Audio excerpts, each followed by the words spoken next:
ইডির ওপর হামলা সন্দেশখালীর শাহজাহানের মোট সম্পত্তি কত জানেন? লজ্জা পাবেন মন্ত্রীরাও।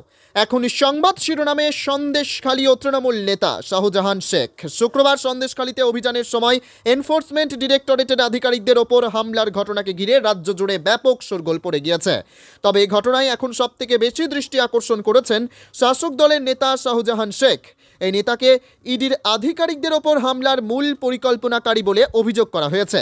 রেশন বন্টন কেলেঙ্কারির তদন্তের অংশ হিসেবে ইডি আধিকারিকরা শাহজাহান শেখের বাসভবনে যখন অভিযান চালাচ্ছিলেন, তখন নেতার সমর্থকরা রুদ্র মূর্তি ধারণ করে এবং হামলা করে বলে অভিযোগ। তবে আপনি কি জানেন যে শাসক দলের নেতা শাহজাহান কত টাকার সম্পত্তির মালিক?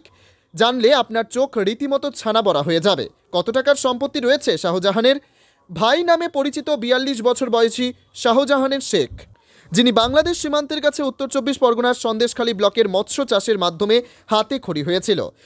তিনি ক্রমে রাজ্যের মৎস্য বেল্টের এক প্রকার মুকুটহীন রাজা হয়ে ওঠেন। তিনি উত্তর 24 পরগনার জেলা পরিষদের মৎস্য ও প্রাণী সম্পদ বিভাগের কর্মাধ্যক্ষ। এর পাশাপাশি তিনি তৃণমূলের কনভেনার। প্রশ্ন উঠছে, তৃণমূল নেতার সম্পত্তির পরিমাণ কত? কানাঘুষো শোনা যায় শেখ শাহজাহানের সম্পত্তি আকাশ ছোঁয়া। 17টি গাড়ি, 43 বিঘা জমির মালিক শাহজাহান শেখ। স্থানীয়দের মতে নেতার বাড়িতে নয় করে 17টি গাড়ি রয়েছে। এর পাশাপাশি তার ব্যাংক ব্যালেন্স কত তা শুনলেও আপনার মাথা হয়তো ঘুরে যাবে। এক রিপোর্ট অনুযায়ী শাসক দলের এই দোর্দণ্ড প্রতাপ শেখ শাহজাহানের মোট সম্পত্তির পরিমাণ 10 কোটি টাকার মতো। ব্যাংকে থাকা টাকার পরিমাণ প্রায় 2 কোটি।